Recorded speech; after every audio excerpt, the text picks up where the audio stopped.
government, U.S. officials reached security cooperation agreement.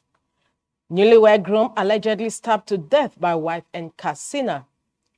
Atiku joins ADC. Sheikh Gumi says no government can fully eradicate terrorism. Israeli Embassy, Amokachi Foundation launched youth football tournament. Reggae icon Jimmy Cliff dies at 81. Good evening and welcome to the news at 4 on Leadership Television. My name is Winifred Ugbebo.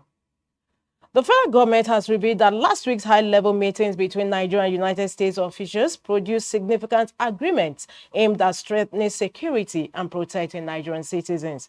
Special advisor to the President on Information and Strategy, Bayo Onanuga, said the discussions will help strengthen security partnerships between the two countries and open new avenues for cooperation to protect Nigerian citizens. The Nigerian delegation, led by National Security Advisor Malam Nuhu Ribadu, met senior officials across the U.S. Congress, White House Fifth Office, State Department, National Security Council, and Department of War. Onanuga shared on X that the delegation refuted allegations of genocide in Nigeria, stressing that violent attacks affect families across religious and ethnic lines and warning against framing that could divide Nigerians.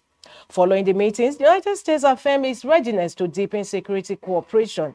Measures discussed include enhanced intelligence support, expedited processing of defense equipment requests, and potential provision of excess defense articles to support operations against terrorist and violent extremist groups. The U.S. also pledged humanitarian aid and technical support to strengthen early warning mechanisms in conflict-affected regions. Both countries agreed to implement a non-binding cooperation framework and establish a joint working group to coordinate efforts. In response, the Nigerian delegation reaffirmed its commitment to civilian protection. Onanuga concluded that the engagements corrected misconceptions about Nigeria, forged a constructive partnership with the U.S., and reinforced mutual trust in addressing security challenges, particularly in the Middle Belt. In another news, a newlywed man identified as Dangaski Mai Masara has been allegedly stabbed to death by his wife in Tasha Ejibo, Jibia local government area of Katsina State, just days after their wedding. The couple had married on Thursday, November 18, 2025. Neighbors reported that the wife allegedly attacked the groom with a knife while he was asleep on Sunday afternoon, inflicting a fatal wound to his neck. Authorities have not yet disclosed the motive or issued an official statement regarding the incident. Former Vice President Alhaji Atiku Abubakar on Monday visited his hometown of Jada, Adamawa State, to collect his official membership card of the African Democratic Congress, ADC, receiving a warm and enthusiastic reception from supporters. Videos from the event showed crowds cheering, beating drums, and holding placards welcoming Atiku as he waved and greeted well-wishers from his convoy. Atiku had earlier announced his move to the ADC during a meeting with state party leaders in Yola, saying, "Today, the new movement has taken us to where? To the ADC. And new leaders in Adamawa are here seated." The crowd responded enthusiastically to his pledge to join the party officially. The ADC has emerged as a key opposition platform ahead of the 2027 general elections, attracting prominent politicians, including former Senate President David Mark, ex-Governor Rauf Aregbesola, Peter Obi, Nancy El-Rufai, and others, signaling a growing coalition of heavyweight figures in Nigerian politics. In other news, Islamic cleric Sheikh Gumi has urged Nigerians to remain patient amid the country's ongoing security challenges, stressing that no government can completely eliminate terrorism. Speaking against the backdrop of recent kidnappings in Kwara State and elsewhere, Gumi said even advanced nations, including the United States, continue to face security threats.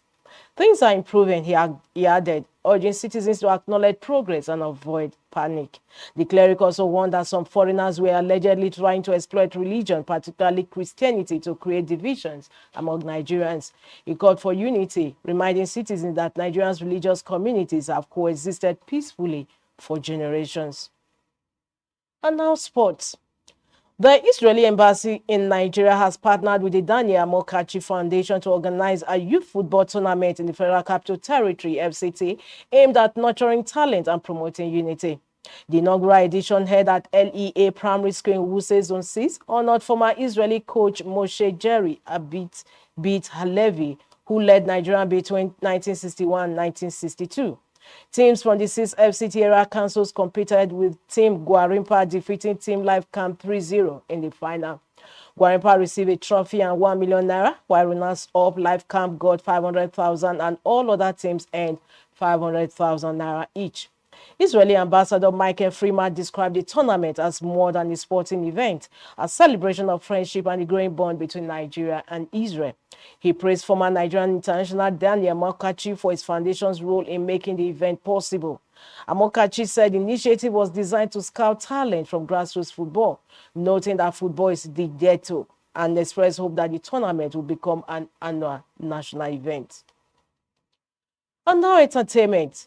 Jamaican music legend Jimmy Cliff has died at the age of 81 following a seizure and pneumonia.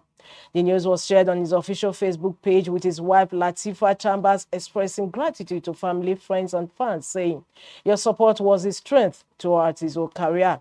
The message was also signed by their children, Letty and Aken.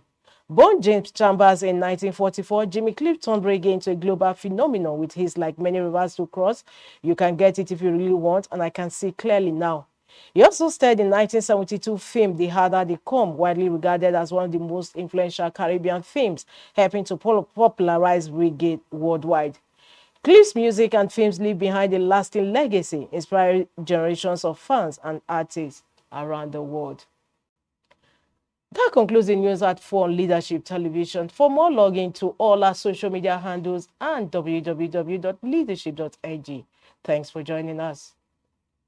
Thank you for watching. For sponsorship and advert placements, please contact 080-3688-6158. Last Word Leadership Podcast Studio. You have the last word.